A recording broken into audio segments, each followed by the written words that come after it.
Chapter 9. Don Bosco, a leading national figure. In 1862, with his oratory in Valdoco firmly established and his congregation inaugurated and just starting on its rise from simple beginnings to a position of some importance in the church, Don Bosco, who was then in his 47th year, on looking back over the 20 years since his ordination, might well have congratulated himself on an achievement that to most priests would be sufficient to cover a life's work, and a highly successful one at that. But his time was too precious for self-appraisement of that kind. It required 2 papal commands to make him write his memoirs of the years 1815 to 1853. And in the following period of just over 20 years, which brings us up to 1884, his work increased very greatly. From being a priest with local influence, he gradually became one whose name was known in Rome, and then throughout Italy. With the expansion of his congregation, his fame spread over the whole of Europe, and by 1884 was known and venerated throughout the Catholic world. One result of his greatly increased work was that he found himself obliged first to restrict and then to give up entirely his preaching in the towns and villages of Piedmont and further afield.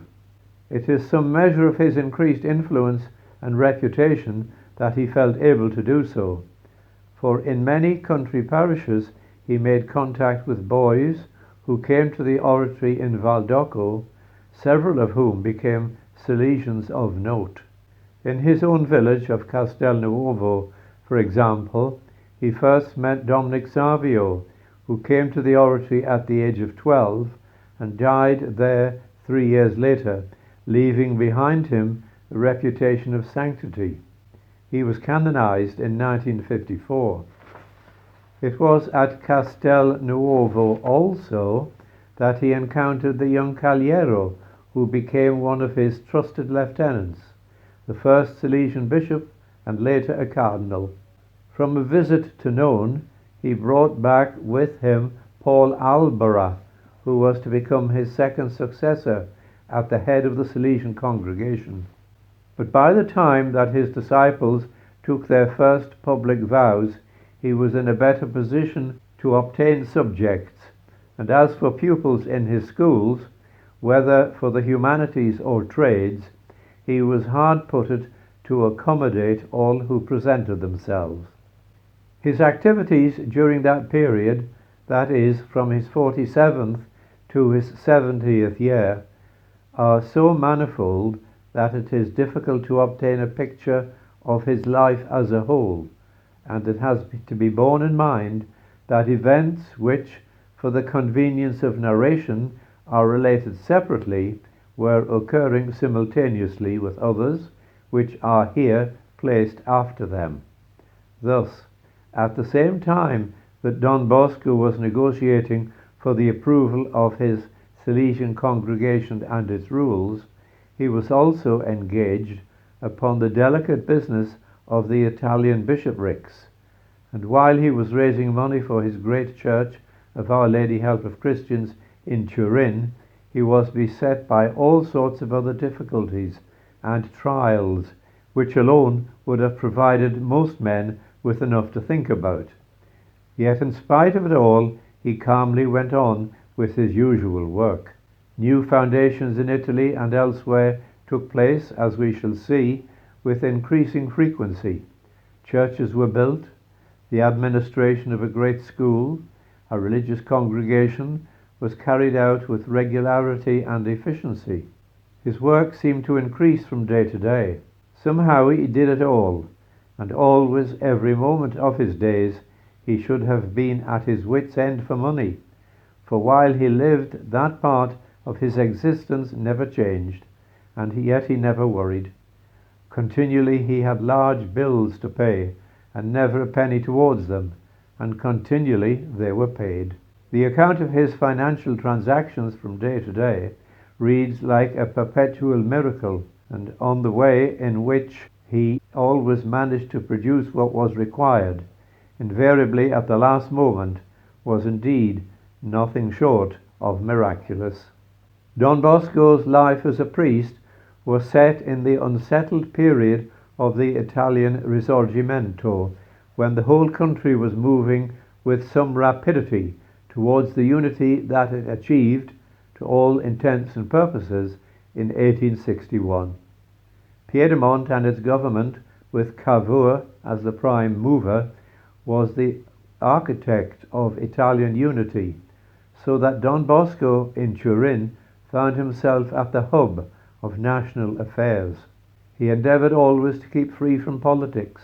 My political views, he used to say, are those of the Lord's Prayer, and in fact was never involved in them, though that is not the same thing as saying that he exerted no influence. His influence was profound. It seems once again almost miraculous that he should have managed to preserve his independence, because the development of his life work, for which he needed the support of those in power, the rapid expansion of the congregation, his relations with Rome, all attracted the attention of politicians, every one of whom was inclined to look askance at one time or another at this priest who went serenely on with his work, despite the tremendous changes that were taking place in the country.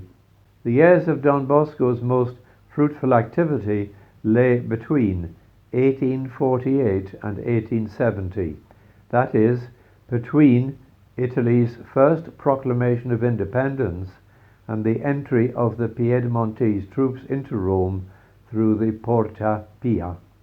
For all that, he was no trimmer, but in a delicate situation he was able to distinguish what was his duty as a priest and as citizen, and to see that he could do good by not entering the ring, but by remaining friends with both sides. When, however, it was clear that the interests of religion were at stake, he was capable of speaking plainly and acting firmly, and was respected for it.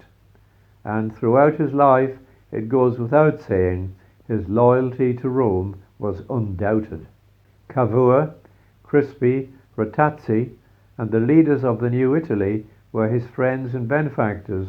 At the same time, he was on excellent terms with Pius IX, Cardinal Antonelli, the Jesuits of the Civiltà Cattolica, and the Marchesa di Barolo. Of course, some of the extreme conservatives among churchmen and nobility, of the kind sometimes inaptly enough bien-pensant, thought it is generally conspicuously absent from their utterances, frowned upon the priest who appeared to have free access to all the leaders of the forces of anti-clericalism. Don Bosco saw clearly the dangers threatening the country and was doing his best to ward them off. He realized quite well that one party among the radicals was determined on the de-Christianization of Italy. His own work, his many activities, were all directed to making the kingdom more Christian, but he never considered that this could be accomplished by unreasoning opposition to all that was being done in the name of progress and political unity.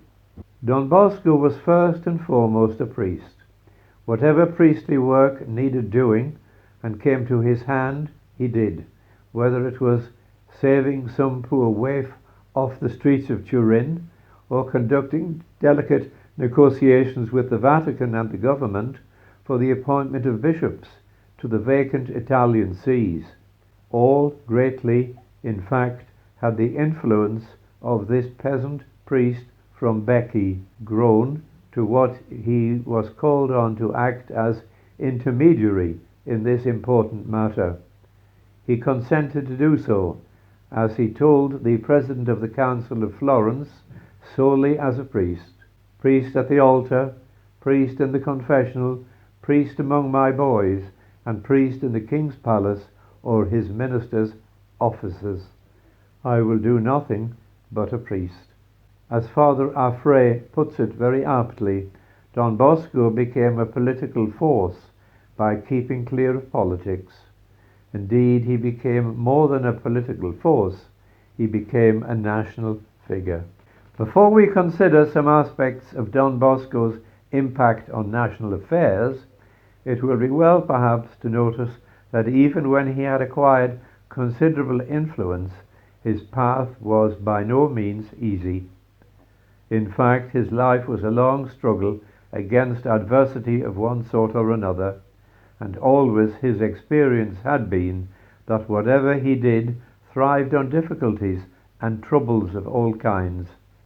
Speaking of the oratory, he once remarked it, "My house originated in a beating administered to a poor ragamuffin, and it has since gone ahead only by means of further beatings." Unfortunately, these beatings, metaphorical though they were, fell largely upon Don Bosco's shoulders. It would be hardly going too far to say that he expected it, for in addition to his early experience at the beginning of his undertaking, he was prepared in some measure for what was to come by a dream. It occurred in 1847. In it, he saw Our Lady summoning him to walk through a long pergola in which the roses hung in festoons and bouquets from the posts and archways, and sprang also from the ground, exhaling a wonderful scent. To avoid crushing them, Don Bosco took off his boots, but quickly found that every rose concealed a thorn. Turning back, he put his boots on again and started once more along the pergola, following this time by a number of companions, attracted by the exquisite roses, but very quickly all found their faces and hands covered in blood. Don Bosco was soon alone again. "We have been deceived," claimed the priests and young clerics who had started to follow him and turn back. In his dream, Don Bosco began to weep. "Must I go to the end alone?" he exclaimed. At this point, there came towards him a group of priests, clerics, and laymen who said to him in decided tones, "Take us. We are ready to follow you anywhere." Placing himself at their head, he walked to the end of the pergola. Almost all his companions reached it with him, but they had suffered by the way and arrived at the end exhausted and covered with blood. Now a light breeze, which healed their wounds, came and restored them. It continued until, as if by enchantment, he found himself surrounded by a large group of boys whom his followers were entertaining, guiding, and teaching. This dream was fulfilled to the letter, so that Don Bosco's difficulties and trials form the ever-present background to his life at that period, when he was busy about many things besides the running of the oratory, ruling his congregation and all the concerns of his charitable heart. When he went home after his ordination, his mother had warned him that to say Mass meant to suffer, and he suffered physically more than most during the whole period of his adult life. When he was scarcely 40, his sight began to fail. In July 1856, he was struck by lightning and suffered injury to his right eye. By his long sessions of writing and proofreading at night, he completely lost the sight of this eye in 1878, by which time the left one was failing fast also. For the last 10 years of his life, he was unable to work, save by daylight. His varicose veins, which first appeared when he was 30, had grown so badly by 1853 that he found walking painful, and this he endured to the end of his life without complaint and without changing in any way his habitual energetic way of life. He was subject to military fever, which, whenever he was run down or caught a cold, produced eruptions on his face and body, leaving scales behind them when they healed, and to headaches and toothache far beyond the average, causing him pain so acute that, as he confessed on one occasion, he thought it would drive him mad. He suffered for most of his life from a weak chest, the consequence probably of his illness in 1846, which, as a result of any excess of activity, produced blood in his sputum. In 1884, he very nearly died of bronchitis. For the last 5 years of his life, inflammation of the spinal cord, myelitis, was added to his infirmities.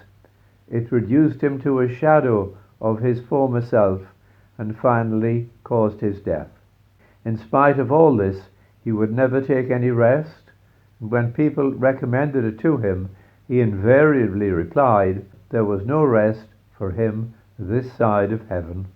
That rather dreary medical catalogue has been put down here, firstly, of course, because it formed a part of Don Bosco's life and enables us to see something of what he had to bear in terms of physical suffering.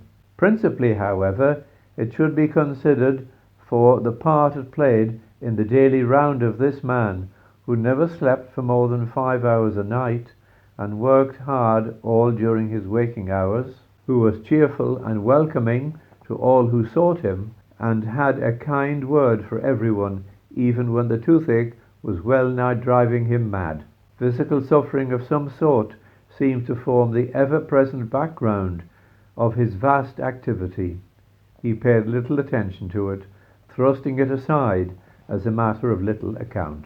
Trials of another nature may have been harder to endure. Twice in a fortnight in 1860, the oratory in Valdocco was searched by the police. Pius IX had sent Don Bosco a brief thanking him for news of his religious, and about the same time the government had intercepted a letter from Monsignor Franzoni in Lyons asking Don Bosco's advice about the safest means of getting him a confidential circular letter intended for the clergy. Communication with Rome was suspect. A man who received a brief must be in the Pope's confidence, it was argued, and the Archbishop's letter coming on top of it proved that the oratory was a focus of clerical conspiracy and reaction. On the 26th of May, police raided the institution in Valdocco and searched the premises. Of course, they found nothing, though they imagined that they had stumbled on something when they came to a locked box, which Don Bosco seemed very unwilling to open for them. It contained, he said, the secrets of his house. When it was prized open, to the embarrassment of the policeman, there lay revealed the accumulated bills of the establishment. Next, the heavy tomes of the Bollandists attracted the searchers' attention. By the Jesuits, were they? At last, they had evidence of the plotting with those enemies of the state which had been suspected of Don Bosco and his friends. Another disappointment. The afternoon post came in. They seized it. The first letter they opened bore the same signature as the one in their warrant. The Minister of the Interior recommended an orphan to Don Bosco's charity. After that, the search was over. Don Bosco took them for a glass of wine, hastily pocketing the rest of the post. He had spied a letter from Rome at the bottom of the pile, and while ill will on the part of the authorities, it might have increased his difficulties. A fortnight later, there was another inspection of the premises to discover the source of the oratory's livelihood and unmask the clerical teaching given there. The investigators were sure in their own minds that they would find that the place was in receipt of subventions from the dispossessed Italian princes and the Pope, and that dissatisfaction to the state was inculcated there. Of course, they found nothing of the sort. The house seemed to eke out a precarious existence depending on the small fees paid by a few of the boys, the alms of a number of well-wishers, and principally on the charity of the tradesmen who supplied the food and household needs. The answers given by the boys to the questions adroitly put to them revealed a proper respect for constituted authority. Examination of food, bedding, and school furniture showed that all was as it should be, in spite of the poverty of the establishment. A trial that caused Don Bosco far more suffering than any other was the conditional condemnation of a booklet of his in 1867. It was a reprint of one that had already appeared in 1858 and was reissued for the centenary of the martyrdom of St. Peter. It was entitled Centenary of St. Peter the Apostle and contained a life of the apostle with an appendix on his coming to Rome. What caused the trouble was a harmless remark in the appendix with reference to the historical controversy then in progress.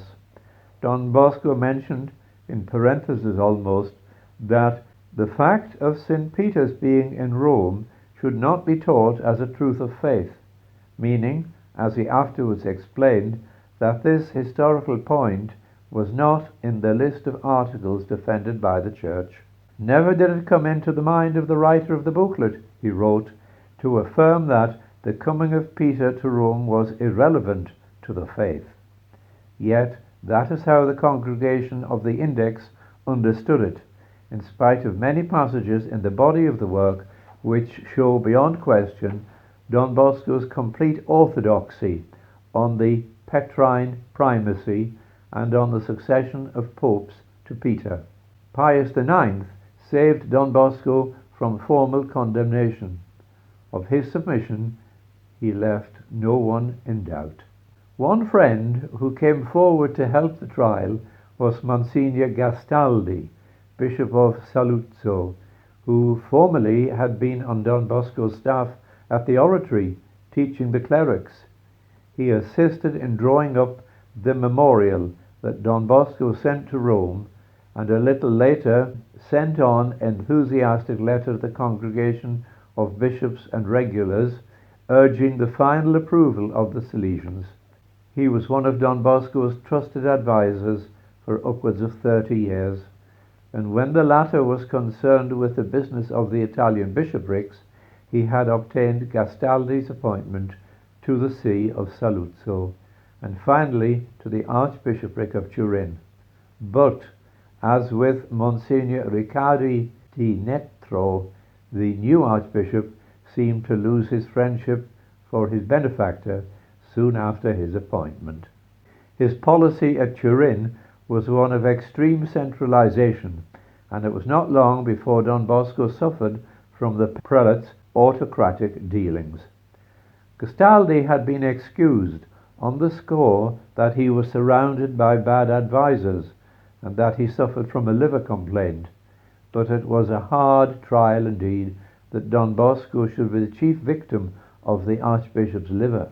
The truth of the matter is, probably, that authority went to the new archbishop's head, that he was too ready to listen to the tittle-tattle in the archiepiscopal curia, where jealousy of Don Bosco's success had from the beginning produced covert opposition to him. Pinpricks and something more became his daily lot. Rumours were put about the town concerning the studies of the clerics at the oratory, their behaviour in sharing recreation with the boys, the unsatisfactory nature of the novitiate, and so on. Then there was the question of the ordination of Salesians, about which great difficulties were made. The suppression of the retreats that Don Bosco held annually at Lanzo for preachers in primary and secondary schools, on the grounds that Don Bosco was trying to entice these young men into his congregation, and finally the opposition to his schemes for fostering late vocations. This work was blessed by Pius IX, but Don Bosco could never obtain an imprimatur in his own diocese for the booklet explaining it, and was obliged to call on the Bishop of Fasano for this service and to open his first house for late vocations at Genoa. If the Archbishop was afraid that Don Bosco was endeavouring to provide Salesians with subjects to the detriment of the diocesan clergy, he had only to examine the figures that were available to him to see that it was not so. The seminaries of the province, closed by the Revolution, on their reopening, were largely peopled with students from Valdocco. In 1865, at the major seminary of Turin, 38 out of 46 clerics had done their humanities at the oratory. In 1873, the figures were 120 out of 150. At the seminary of Casale in 1870, out of the 40 clerics, 38 were former Salesian pupils. At Don Bosco's death, some 2,000 priests owed their education to him. 15 bishops were former pupils of the oratory in Valdocco. The dispute was embittered by the publication of 4 anonymous pamphlets attacking the Archbishop. Don Bosco and the Salesians were at once suspected, and despite the disavowals to the contrary, continued to be considered at least the instigators of the attack. The true authors of 3 of them were revealed only in 1895, entirely exculpating Don Bosco, but by that time he was no longer concerned. Then there was the Bonetti affair. In June 1878, Don Bosco opened at Chieri a festive oratory for girls with a public chapel. Don Bonetti, a zealous and excellent Salesian, was put in charge of the work. It was far too successful not to incur the jealousy of the parish priest, who complained to the Archbishop. The latter took no steps to settle amicably what, on a last analysis, was a commonplace enough dispute. He decided that Don Bonetti must be replaced, and to ensure its being done at once, deprived him of his faculties to hear confessions at Chieri and subsequently throughout the diocese. In acting thus, he went beyond the penal prescriptions of canon law, and on Don Bosco's defence of his subject in Rome, the Archbishop was eventually censured for his precipitate action. And there were, of course, other incidents. Don Bosco bore it all unmurmuringly for many years. In the end, he was compelled to defend himself at the Roman court and sent in a detailed account of all that he had been obliged to bear. The Pope, the congregation of bishops and regulars, all did their best to make the Archbishop see sense, and peace of a sort was patched up. But it was not until the death of the Archbishop in 1883 that this trial was removed.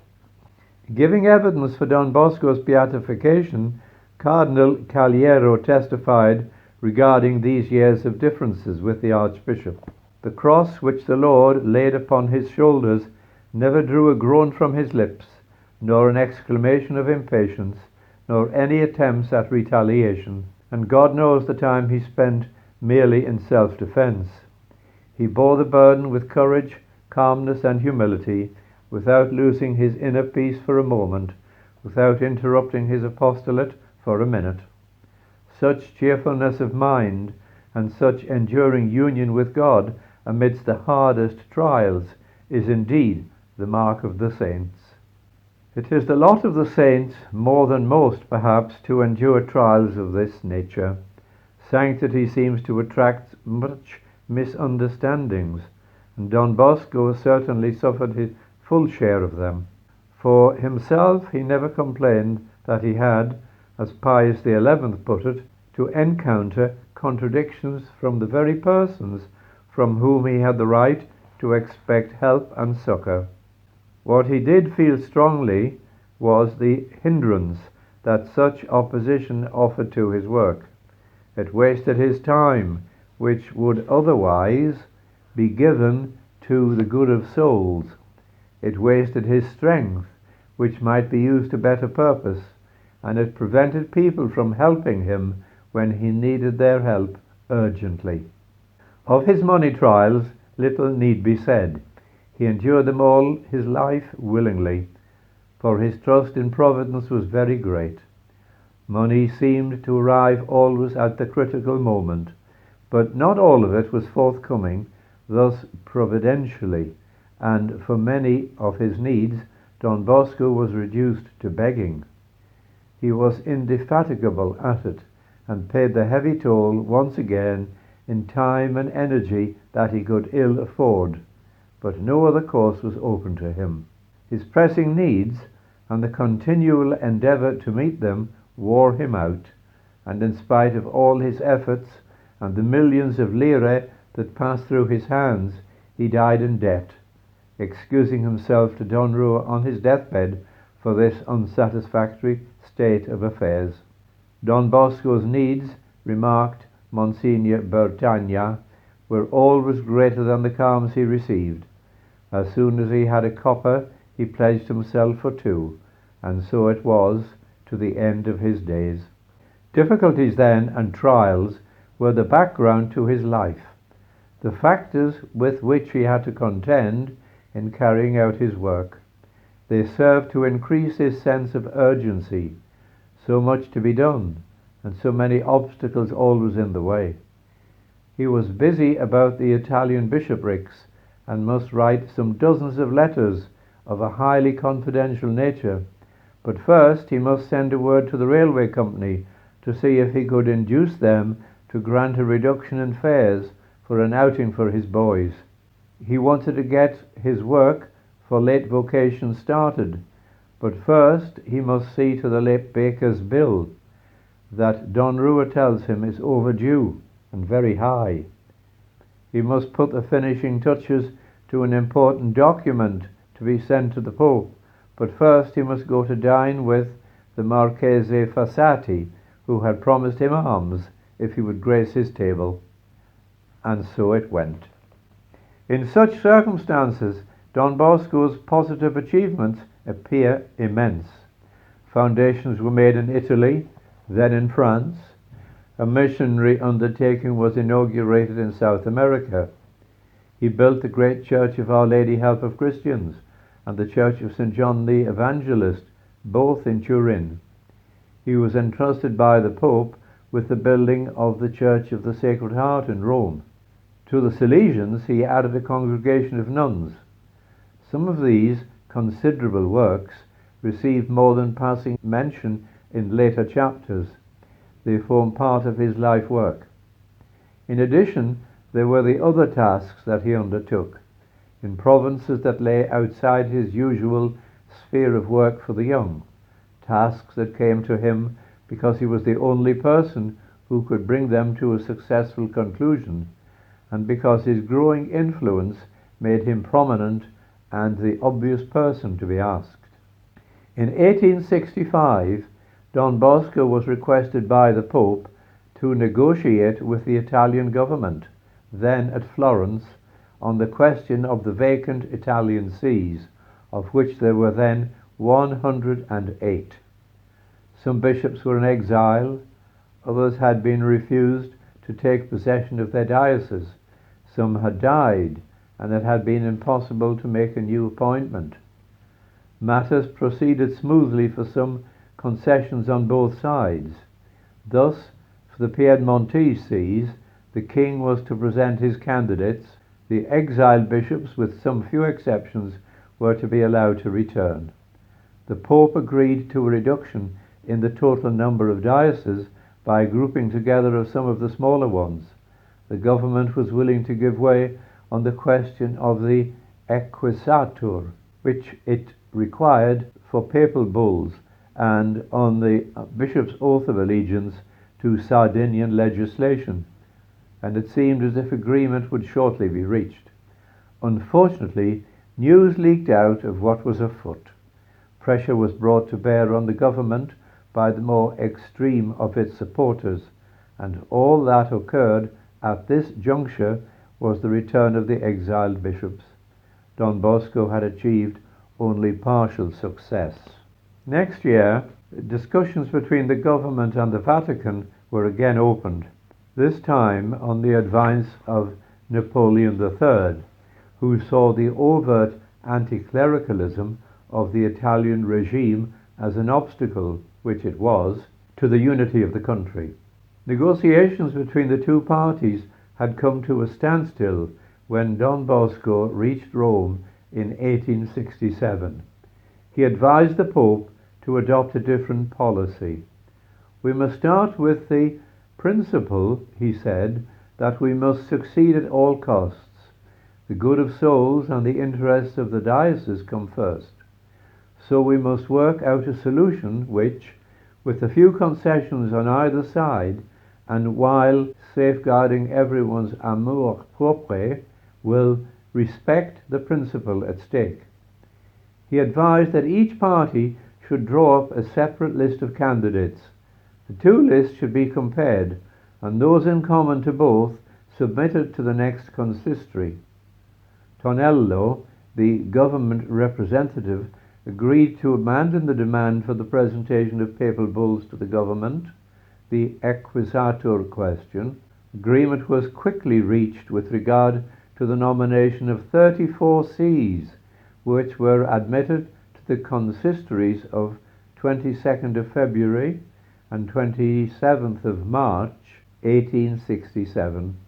Unfortunately, in April, the Riscalosi ministry fell and was replaced by Ratazzi's, which came to power with a more definite anti-clerical policy. 3 years went by without the possibility of proceeding further. In the spring of 1871, Don Bosco, after informing Pius IX, wrote to Lanza, the Prime Minister, pointing out the inconsistency of evading the issue of the nomination of bishops, upwards of 60 sees then being vacant, and at the same time voting the law of guarantees. Don Bosco's mediation was accepted. It is a token of the position attained by him that the government should accept so willingly one who was known to be in the confidence of the Pope, and that the latter should give him carte blanche, telling him to draw up a list of future bishops which he would approve through Don Bosco's agency. Between May and October, Don Bosco was a busy man. He had to make many inquiries, to seek advice from different quarters, and thus obtain confidential reports on possible candidates for the vacant sees. On one occasion he was to be seen at Nizza Monferrato in conference with 18 vicars general or capitular. At the consistory of the 27th of October 1871, 40 of the proposed candidates were approved by the Pope. The government still refused them their temporalities, but allowed them to take possession of their sees. Don Bosco had reason to be satisfied with his work. In 1878, soon after the death of Pius IX, Don Bosco was entrusted with the task of discovering from the government whether the conclave, the first to be held since Victor Emmanuel's entry into Rome, would be able to assemble freely. With Mancini, the Minister of Justice, he could do nothing. He went to the President of the Council, Crispi, and obtained the assurance that he required. Crispi, of course, knew Don Bosco when he spent some time in Turin in 1852 as a political exile from his native Sicily. He reminded his visitor of those days and of how he had been given shoes and hospitality for 6 weeks at the oratory in Valdocco. On that occasion, Don Bosco had heard his confession. "I don't remember that part of it," replied Don Bosco, "but I'm always at your disposal should you require my services." Don Bosco's activity in national affairs was largely a hidden one, and as a result, he did not always receive the credit for what he was able to achieve. It was his influence, for example, that obtained from the Italian government the promise that the mother house of religious orders in Rome should be free from interference. At the opening of the railway linking Turin with Lanzo, where there was a Salesian foundation, in August 1876, Don Bosco received 3 members of the government, De Pretis, Nicotera, and Zanardelli, at his college, and talked with them for some time. He was able to explain to them the motives behind his work and its purpose, and when they chaffed him about his being persona gratissima with the Vatican, he answered in words that show what was his position at this time. "People exaggerate, Your Excellency," he replied. "What is true is that whenever I am in Rome, the Holy Father receives me with great kindness, but he is not the only one who receives me pleasantly. I know some ministers who do the same. Lately, I was helping in the settlement of an affair which was pending between the Vatican and the Ministry of Worship. I was received at once with equal kindness both at the Vatican and at the ministry." Some 9 years earlier in Rome, Don Bosco had said Mass at the Farnese Palace for Francis II, ex-King of Naples. Afterwards, during breakfast, Francis asked him straight out whether he considered the royal couple could go back to Naples as its rulers. Don Bosco endeavored to turn the conversation by directing the ex-king's thoughts to the kingdom of heaven. "What about the kingdom of this world?" persisted Francis. "If only you knew how my subjects regret me and are asking for me." "God has ordered otherwise, sir," replied Don Bosco. "What Jeremiah said in his days, you can now say with him, Patres nostri peccaverunt, et nos inquitatem eorum portavimus." Who has forgotten what the Church of Naples had to suffer at the hands of your ancestors? Such sins pass from father to son, and often the innocent have to pay in place of the guilty. Your Majesty will never see Naples again. Francis accepted this verdict, but his queen was not a little put out by it, to the point of showing her displeasure to her visitor. But neither king nor queen ever saw Naples again. When the Piedmontese soldiers entered Rome, the royal pair fled to Paris, where Francis died in 1894. The Queen lived on till 1923 and died in Munich, the capital of her native land. It was not only the affairs of the Church which brought Don Bosco in touch with the government in Rome or with the royal family. His own concerns, his principal work, that which he had founded in the Valdocco quarter of Turin, beginning with a small rented shed, was always nearest his heart. He knew that his work for boys was his life work, and that it was to be the best part of his energies were devoted. Unfortunately, the government behaved as governments have a way of doing. It desired to have the regulation of all education in its hands, and so looked with a jaundiced eye on efforts like Don Bosco's, though at the same time its resources were insufficient to provide all the educational facilities that were needed. There was no primary school in the Valdocco quarter, and at some considerable sacrifice, both of men and premises, Don Bosco opened one at his oratory. He acted in good faith, his only purpose being to provide these children with the education that was lacking to them. But unfortunately, not all his teachers were qualified, and he was informed that the school must not reopen in October 1878. Some 6 months later, a similar order was issued regarding the secondary school at Valdocco. What had happened here was this. Don Bosco, in order to provide qualified staff for his other foundations at Lanzo, Mirabello, Varese and Valsalice, had deprived the mother house of some of those who were teaching there. making do with those who remained, not all of whom were qualified. He imagined that in view of the work that he was doing and the benefit that he was conferring on the state in educating boys who otherwise would have been left to run the streets, a point might be stretched in his favor, especially as nearly half of those entering the official school leaving examination from the Valdocco district of Turin were his pupils, and out of 31 candidates that year, 28 had passed with flying colours. Officialdom could only read the regulations and interpret them according to the letter. The school must be closed. Don Bosco appealed to the local authorities. After all, they were well acquainted with the work that he was doing, but to no avail. He then sent off a delegation to the government in Rome. The result was the same. They decided to appeal to the king. In moving terms, he told King Humbert what had happened and requested his intervention.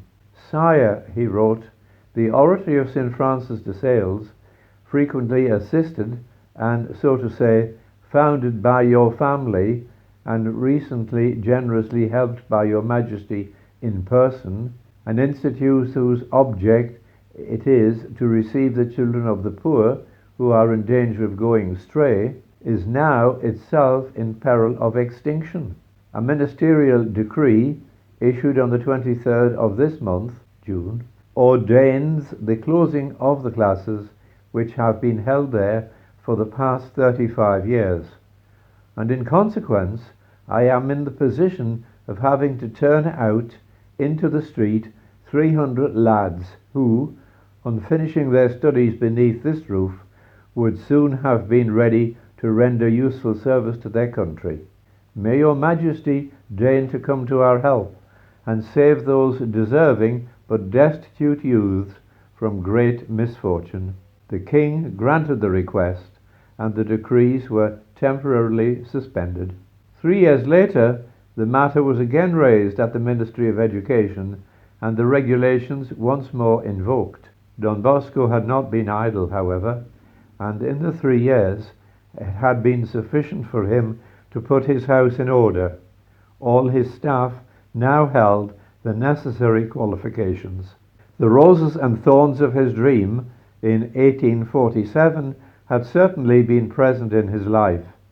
Great difficulties had been overcome and great undertakings accomplished, and if sometimes the thorns seemed to predominate, he felt sure that he and his Salesians would go right to the end, whatever his lady beckoned.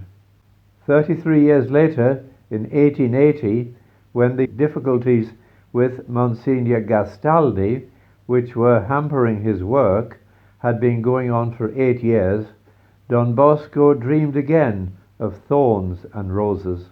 It was on the night of the 8th to the 9th of July, 1880. He saw himself in a room adjacent to his own, surrounded by the chapter of his congregation. They had just started on their deliberations when the sky became overcast and a fearful thunderstorm blew up.